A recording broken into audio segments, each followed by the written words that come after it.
수요예배 우리 신 하나님의 말씀은 신약성경 사도행전 13장 13절부터 52절까지의 말씀입니다. 신약성경 208쪽입니다. 사도행전 13장 13절부터 52절까지의 말씀입니다. 오늘 말씀이 굉장히 긴데요, 사도 바울의 설교 한 편입니다. 설교 듣기 전에 사도 바울의 설교를 한 편 같이 읽는 겁니다. 설교를 읽는 중에 하나님의 음성 듣기를 소망합니다. 저와 여러분이 같이 한 목소리를 읽겠습니다. 바울과 및 동행하는 사람들이 바보에서 배 타고 밤빌리아에 있는 버가에 이르니 요한은 그들에게서 떠나 예루살렘으로 돌아가고 그들은 버가에서 더 나아가 비시디아 안독에 이르러 안식일의 회당에 들어가 앉으니라. 율법과 선지자의 글을 읽은 후에 회당장들이 사람을 보내어 물어 이르되 형제들아, 만일 백성을 구원할 말이 있거든 말하라 하니 바울이 일어나 손짓하며 말하되 이스라엘 사람들과 및 하나님을 경외하는 사람들아 들으라.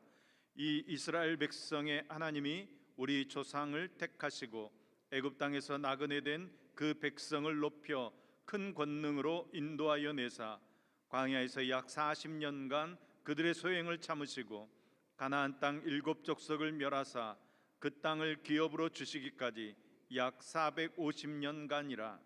그 후에 선지자 사무엘 때까지 사사를 주셨더니 그 후에 그들이 왕을 구하거늘 하나님이 베냐민 지파 사람 기스의 아들 사울을 40년간 주셨다가 패하시고 다윗을 왕으로 세우시고 증언하여 이르시되 내가 이새의 아들 다윗을 만나니 내 마음에 맞는 사람이라 내 뜻을 다 이루리라 하시더니 하나님이 약속하신 대로 이 사람의 후손에서 이스라엘을 위하여 구주를 세우셨으니 곧 예수라. 그가 오시기에 앞서 요한이 먼저 회개의 세례를 이스라엘 모든 백성에게 전파하니라. 요한이 그 달려갈 길을 마칠 때에 말하되 너희가 나를 누구로 생각하느냐? 나는 그리스도가 아니라 내 뒤에 오시는 이가 있으니 나는 그 발의 신발끈을 풀기도 감당하지 못하리라 하였으니 형제들아, 아브라함의 후손과 너희 중 하나님을 경외하는 사람들아, 이 구원의 말씀을 우리에게 보내셨거늘 예루살렘에 사는 자들과 그들 관리들이 예수와 및 안식일마다 외우는 바 선지자들의 말을 알지 못함으로 예수를 정죄하여 선지자들의 말을 응하게 하였도다. 죽일 죄를 하나도 찾지 못하였으나 빌라도에게 죽여달라 하였으니 성경에 그를 가리켜 기록한 말씀을 다 응하게 한 것이라. 후에 나무에서 내려다가 무덤에 두었으나 하나님이 죽은 자 가운데서 그를 살리신지라. 갈릴리로부터 예루살렘에 함께 올라간 사람들에게 여러 날 보이셨으니 그들이 이제 백성 앞에서 그의 증인이라. 우리도 조상들에게 주신 약속을 너희에게 전파하노니 곧 하나님이 예수를 일으키사 우리 자녀들에게 이 약속을 이루게 하셨다 함이라. 시편 둘째 편에 기록한 바와 같이 너는 내 아들이라 오늘 너를 낳았다 하셨고 또 하나님께서 죽은 자 가운데서 그를 일으키사 다시 썩음을 당하지 않게 하실 것을 가르쳐 이르시되 내가 다윗의 거룩하고 미쁜 은사를 너희에게 주리라 하셨으며 또 다른 시편에 일렀으되 주의 거룩한 자로 썩음을 당하지 않게 하시리라 하셨느니라. 다윗은 당시에 하나님의 뜻을 따라 섬기다가 잠들어 그 조상들과 함께 묻혀 썩음을 당하였으되 하나님께서 살리신 이는 썩음을 당하지 아니하였나니 그러므로 형제들아, 너희가 알 것은 이 사람을 힘입어 죄 사함을 너희에게 전하는 이것이며 또 모세의 율법으로 너희가 의롭다 하심을 얻지 못하던 모든 일에도 이 사람을 힘입어 믿는 자마다 의롭다 하심을 얻는 이것이라.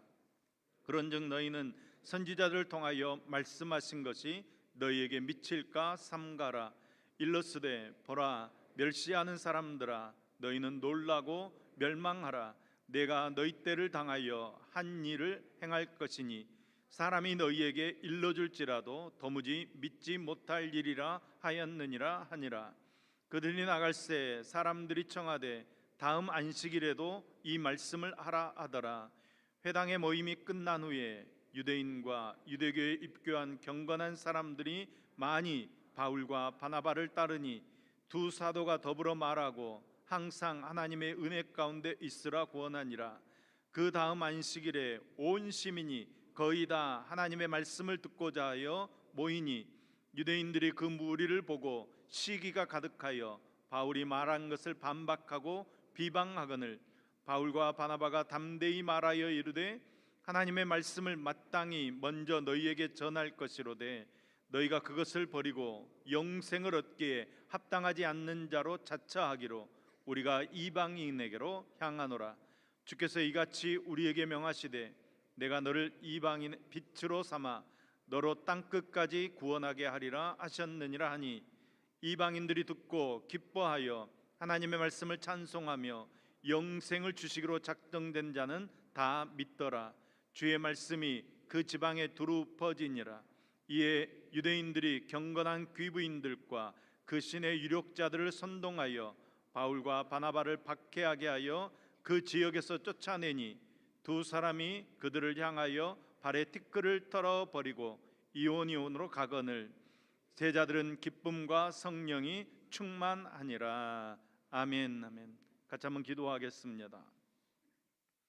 부활하셔서 지금도 살아 역사하시는 부활의 주님, 부활의 주님께서 저희와 함께 하심에도 불구하고 죽음이 어떤 모양으로 다가올까 생각하며 불안해하고 괴로워하는 저희들을 붙잡아 주시옵소서.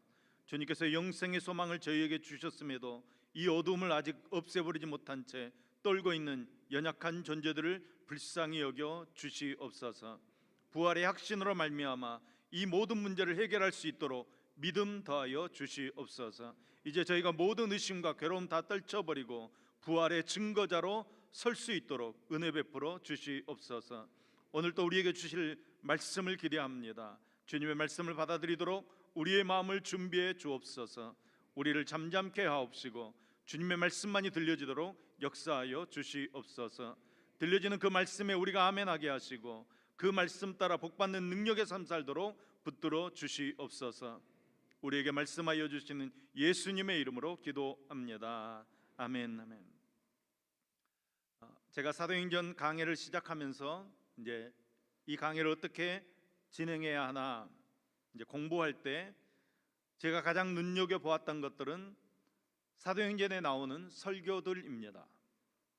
사도행전은 설교문이 여러 차례 나옵니다. 처음에는 베드로가 주로 설교했습니다.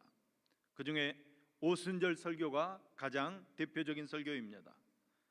또 사도행전 7장을 보면 스데반이 순교를 당하면서 긴 설교를 하게 됩니다. 그리고 이제 사도행전 7장 이후에는 주로 사도 바울이 설교하게 됩니다. 그런데 이 설교들을 자세히 읽어보면 주제가 다 한 가지입니다. 그 주제는 부활입니다. 그런데 그 부활의 메시지는 예수님께서 십자가에 달리셔서 죽으셨다가 육신적으로 다시 살아나셨다, 이런 단순한 사건에 관한 메시지이기보다는 훨씬 더 풍부한 내용을 담고 있습니다. 예수 그리스도의 사건, 그러니까 구원의 사건 아주 전반에 관한 선포라고 말할 수 있습니다. 특별히 예수님의 죽음과 부활을 증거하면서 이 두 사건이 하나님께서 성경을 통해 말씀하신 것을, 예언하신 것을 성취하신 것이다 증거하는 것입니다. 그래서 사도행전의 설교들을 보면 구약 성경을 많이 인용해서 설교합니다.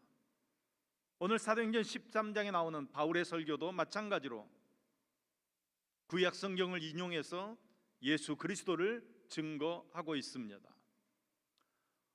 우리가 같이 설교 내용을 한번 읽었기 때문에 이 설교 내용을 잘 보시면 성경을 요약 정리한, 그러니까 성경 통독 시간이라고 해도 과언이 아닐 정도로 성경을 처음부터 끝까지 요약해서 바울이 설명해 주었습니다.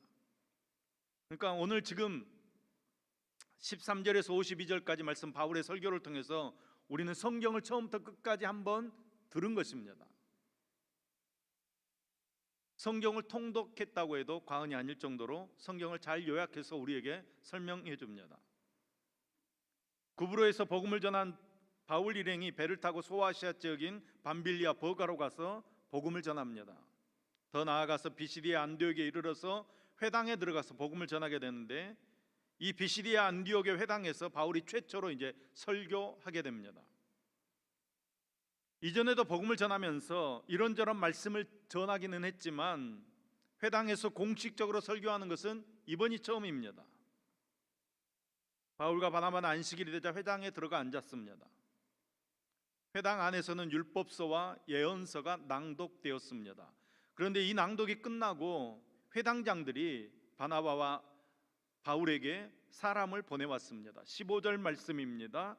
율법과 선지자의 글을 읽은 후에 회당장들이 사람을 보내어 물어 이르되, 형제들아, 만일 백성을 구원할 말이 있거든 말하라 하니. 그러니까 생각지도 않았던 순간에 복음을 전할 수 있는 기회가 찾아온 것입니다. 바울은 회당장의 요청에 자리에 일어나서 손짓하며 말씀을 증거합니다. 바로 이런 때를 위해서 한정된 시간에 아주 가장 효율적으로 핵심을 놓치지 않고 복음을 전할 수 있는 방법을 바나바와 바울은 계속해서 연구해 왔던 것이 분명합니다. 무엇보다도 안디옥 교회에서 머물면서 가르치면서 이 방법들을 확립할 수 있었을 것이다 생각 들어집니다. 그래서 이렇게 이제 성경을 처음부터 끝까지 요약하는 설교를 하게 됩니다. 바울이 가장 먼저 하나님께서 이스라엘을 선택하셨음을 선포합니다. 이집트 땅에서 노예 생활하면서 고통받았던 이 백성을 하나님께서 권능의 팔로 인도해 내셨다고 말하고 있습니다. 그런데 바울은 노예 생활이라고 표현하지 않습니다. 나그네 생활이었다 이렇게 표현합니다. 좋게 포장한 것이 아닙니다. 그들의 애굽에서의 삶은 가나안 땅에 정착하기 위한 나그네 생활이었습니다. 하나님께서는 10가지 재앙을 통해서 이스라엘 백성들을 높여주셨고 애굽에서 구원해 주셨습니다. 그리고 광야길에 도착합니다. 약속의 땅에 들어가기 위한 준비로 무려 40년이나 하나님께서는 이스라엘 백성들에게 인내해 주시고 참아 주셨습니다. 그리고 가나안 7족속을 몰아내신 후에 그 땅을 이스라엘 백성에게 유업으로 주셨습니다. 이제 더 이상 그들은 나그네가 아니라 약속의 땅에 거하는 민족이 되었습니다. 그 약속의 땅에서 450년을 그 약속의 땅을 차지하고 살아갑니다. 450년이 지난 뒤에 하나님께서는 사사들을 보내서 이스라엘을 다스리십니다. 죄악과 고통 그리고 부르짖음, 하나님의 구원이 계속해서 반복되어집니다. 그리고 마지막 사사 사무엘의 시대에 이르러 이스라엘 백성들은 하나님의 통치가 아니라 왕의 통치를 요구합니다. 그래서 하나님께서는 베냐민 지파 사람 기스의 아들 사울을 그들에게 왕으로 세워 주십니다. 처음으로 왕이 생기게 된 지점을 바울은 아주 중요하게 생각하고 있는 것 같습니다. 사울은 이스라엘의 첫 번째 왕이 되어서 40년 동안 이스라엘을 다스립니다. 하지만 사울은 처음 마음을 유지하지 못하고 하나님을 떠남으로 왕의 자리를 빼앗기게 됩니다. 하나님께서는 다윗을 두 번째 왕으로 세우시고 이렇게 축복해 주십니다. 내가 이새의 아들 다윗을 만나니 내 마음에 맞는 사람이라 내 뜻을 다 이루리라. 그리고 하나님께서는 다윗의 후손을 통하여 구주를 세워 이스라엘에게 보내주실 것을 약속하십니다. 현재 이스라엘 백성들에게도 너무나도 중요한 인물인 다윗을 등장시켜서 이야기를 끌어가고 있는 바울입니다. 그리고 이 다윗을 통해서 주신 언약에 대한 해석을 선포하는 것입니다. 이제 약속대로 다윗의 후손 가운데 구주가 오셨다는 것입니다. 예수님이십니다. 아마 이 부분에서 이 회당 안은 아마 술렁거렸을 것입니다. 하지만 바울은 아랑곳하지 않고 설교를 이어갑니다. 그런데 이 예수님께서 오시기 전에 한 사람이 먼저 와서 회개의 세례를 모든 이스라엘 백성들에게 베풀었는데 그가 바로 세례 요한이었다고 이야기합니다. 세례 요한은 자기의 달려갈 길을 거의 다 갔을 때 이렇게 고백합니다. 여러분은 나를 누구로 생각하십니까? 나는 그리스도가 아닙니다. 그는 내 뒤에 오실 터인데 나는 그의 신발끈을 풀어드릴 자격도 없는 사람입니다. 주의 길을 평탄케 하고 주의 길을 예비하는 자기의 임무를 다 마친 세례 요한입니다. 이렇게 이스라엘 백성들로부터 존경받던 세례 요한의 고백을 선포함으로 이제 세례 요한에게 향했던 시선을 예수 그리스도에게로 집중하게 하는 것입니다. 하지만 이런 세례 요한의 노력에도 불구하고 예루살렘에 사는 사람들과 그들의 지도자들은 예수님을 바로 알아보지 못했습니다. 안식일마다 읽는 예언자의 말씀도 깨닫지 못했습니다.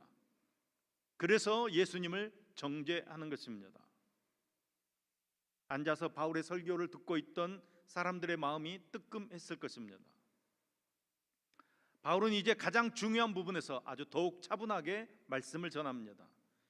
이스라엘 사람들은 예언자의 말을 그대로 이루기 위해 예수님을 십자가에 못 박으라고 소리쳤습니다.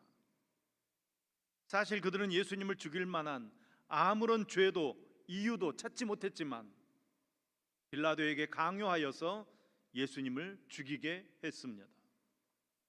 그렇게 예수님을 가리켜 기록된 예언들이 다 이루어졌습니다. 그리고 예수님께서 십자가에서 피 흘려 죽으시고 아리마대 요셉이 예수님의 시체를 나무에서 내려다가 돌무덤에 장사 지냈습니다. 그러나 하나님께서는 3일 만에 예수님을 죽은 자 가운데서 살려내셨습니다. 부활은 거짓말이 아닙니다. 예수님께서는 자기와 함께 갈릴리에서 예루살렘으로 올라간 사람들에게 여러 날 동안 그 부활의 모습을 보여주셨습니다.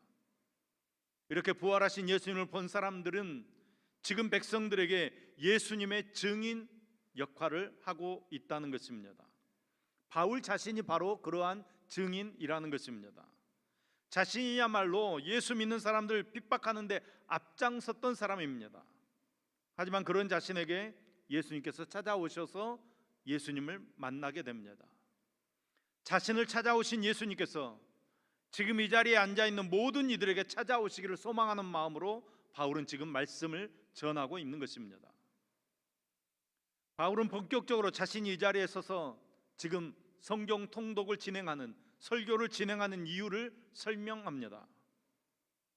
지금 회당에 있는 모든 이들에게 복음을 전하는 것입니다.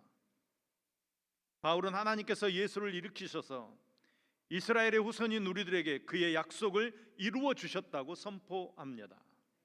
하나님께서 예수를 죽은 자 가운데 살리시고 다시 썩지 않게 하셨다는 것입니다.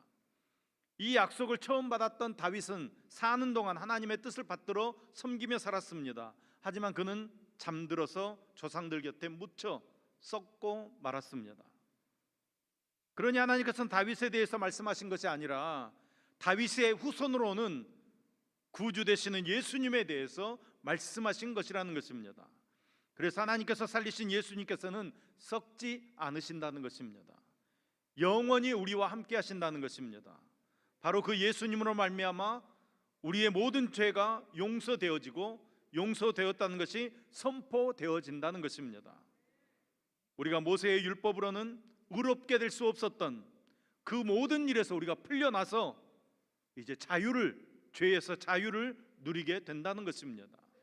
믿는 사람은 누구나 다 예수님 안에서 의롭게 되어진다는 것입니다.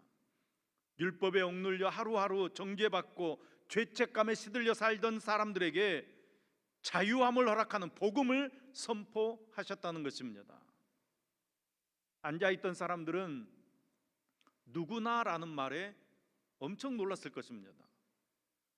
지금 여러분 회당에서 말씀을 증거하고 있습니다. 회당이라고 하는 제한된 공간에 있기 때문에 이 사람들이 더 놀랐을 것입니다. 선택받은 자신들에게만 구원이 있다고 생각했던 유대인들에게 누구나 구원받는다는 이 복음은 정말로 놀라운 일이었습니다. 하지만 바울은 이어서 예수를 믿지 않았을 때 일어날 일에 대해서도 조심해야 된다고 주의사항을 전해줍니다. 예언서에서 말한 일이 일어나지 않도록 우리가 조심해야 된다고 친절하게 말해주고 있습니다. 그러니까 자신의 권면이 아니라 이미 성경에 기록된 대로 하박국 1장 5절 말씀입니다. 너희는 여러 나라를 보고 또 보고 놀라고 또 놀랄지어다. 너희의 생전에 내가 한 가지 일을 행할 것이라 누가 너희에게 말할지라도 너희가 믿지 아니하리라. 그러니까 여기 이 기록대로 여러분들이 예수를 믿지 못한 것이 사단의 역사는 아닌지 잘 판단해 보라는 것입니다.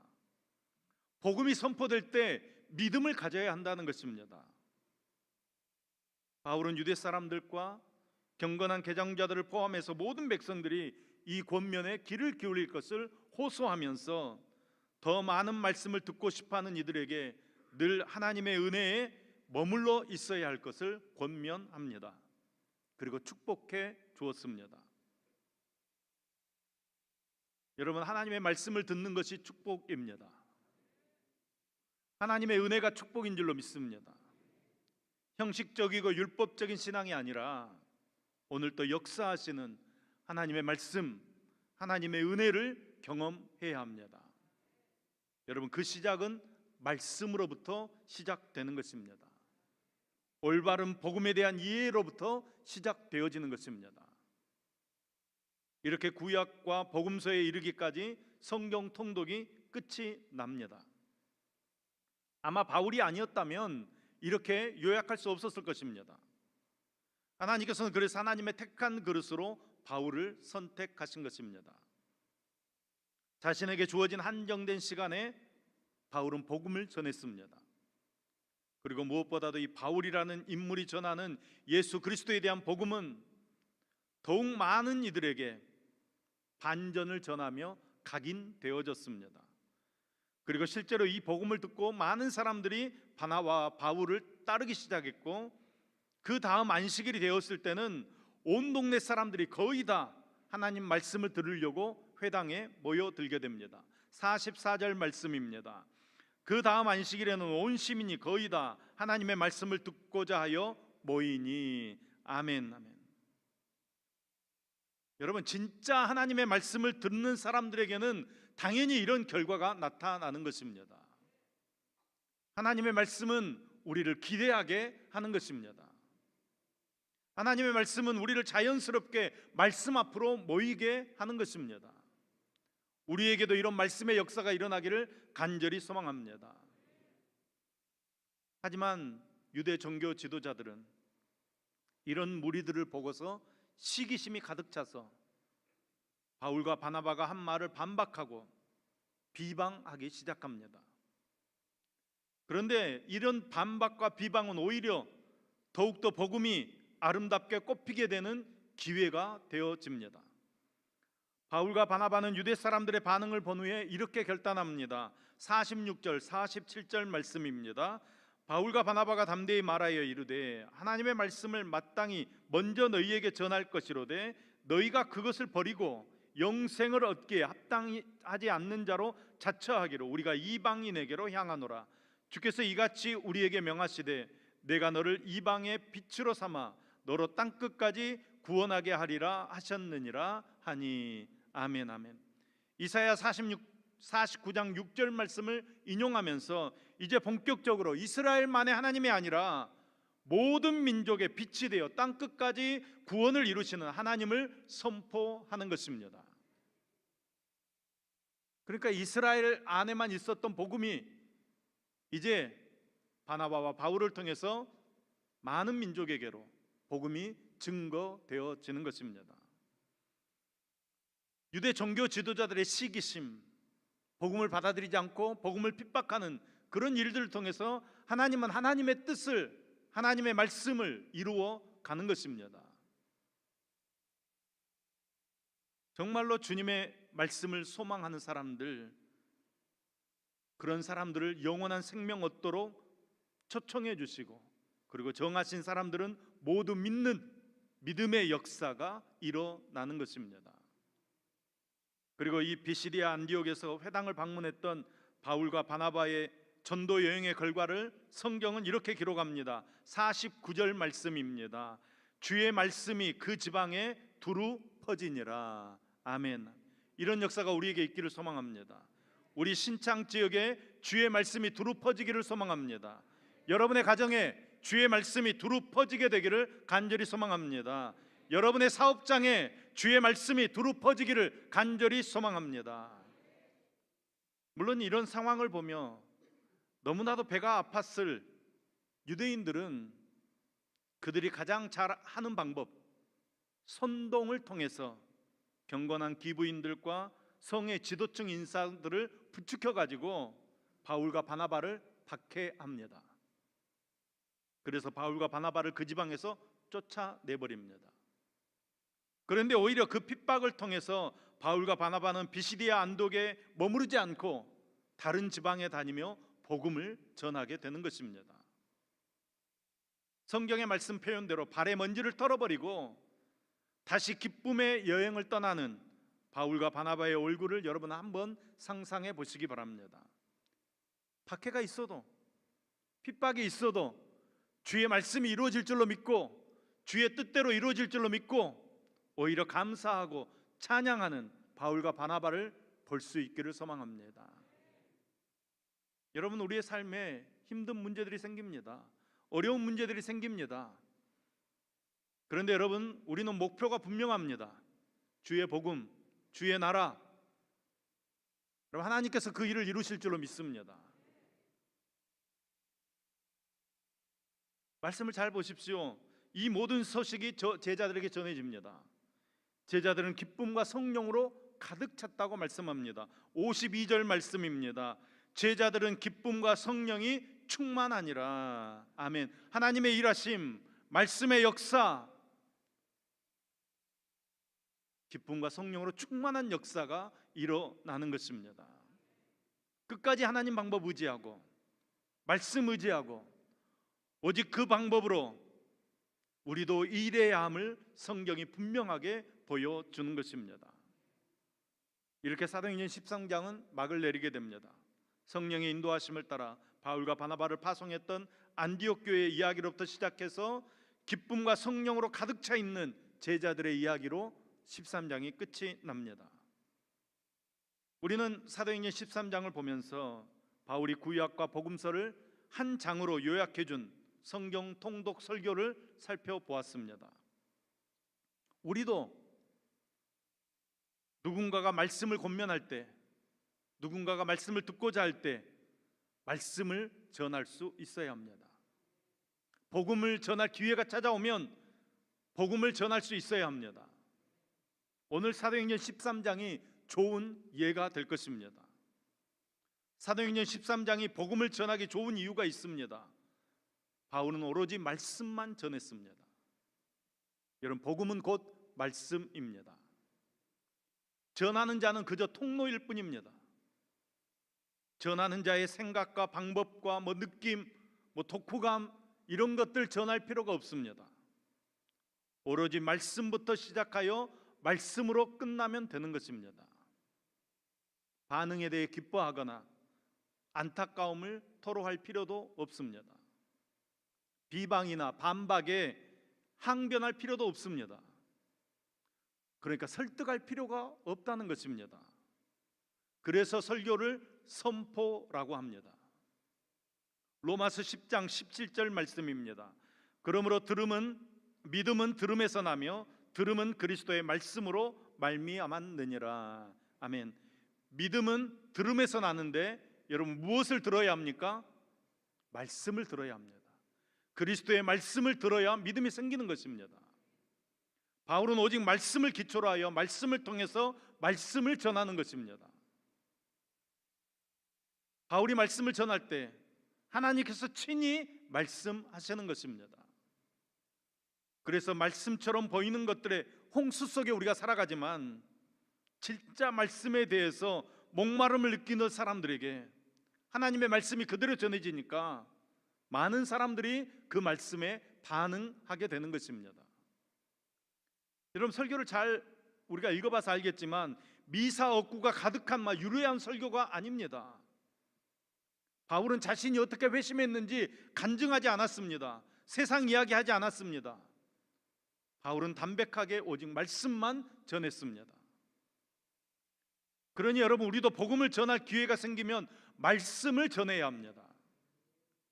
그래서 평소에 하나님 말씀을 잘 이해하고 간직하고 품고 있어야 합니다. 그렇게 말씀으로 무장하고 있을 때, 때가 찾아왔을 때, 기회가 왔을 때 품고 있던 그 말씀이 우리를 통해서 흘러가게 될 줄로 믿습니다. 말씀 그대로의 말씀이 중요한 것입니다. 말씀 그대로를 전할 때 하나님께서 역사하시는 것을 우리가 보게 될 것입니다. 사람이 의롭다함을 받는 것은 율법의 바탕을 둔 어떤 제사 의식이나 우리의 윤리, 우리의 도덕적인 행위에 있지 않습니다. 오직 예수 그리스도 안에만 있습니다. 이게 바울이 전한 복음의 핵심입니다. 우리는 어떤 방법으로, 어떤 선행으로, 어떤 우리의 삶으로 구원받을 수 없습니다. 오직 예수님으로만 구원받는 것입니다. 제가 말씀을 마무리하며 질문 하나 던지겠습니다. 여러분은 진심으로 바울이 전하고 있는 이 복음의 핵심을 깨닫고 믿음으로 아멘으로 그대로 받으셨습니까? 우리는 진정으로 사람이 구원받게 되는 길이 예수 그리스도의 십자가의 대속을 통한 죄사함을 받고 오직 예수님을 믿는 그 믿음 때문에 의로움을 얻게 된다는 이 복음의 핵심 원리를 그대로 믿음으로 수용하고 있으십니까? 혹시 오늘 우리는 여전히 교회 안에 복음이 복음으로 선포되지 않고 무시되고 가볍게 여겨지는 것이 당연하다고 생각하고 여전히 복음을 가볍게 여기고 하찮게 여기는 치명적인 영적 무시병에 걸려 있지는 않습니까? 복음이 복음되기를 소망합니다.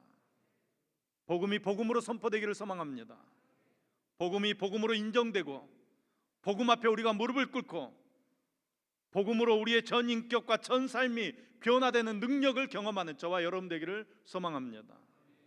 오늘 바울이 우리에게 들려준 이 위대한 복음이 바로 저와 여러분 그리고 이 세상을 변화시키고 새롭게 하고 나아가 하나님의 나라의 위대한 역사를 이루는 가장 강력한 능력임을 우리가 깨닫고 그 복음의 감격과 기쁨 속에서 복음을 통해 주시는 그 하나님의 은혜와 사랑 속에 거하는 저와 여러분 될 수 있기를 예수님의 이름으로 축복합니다.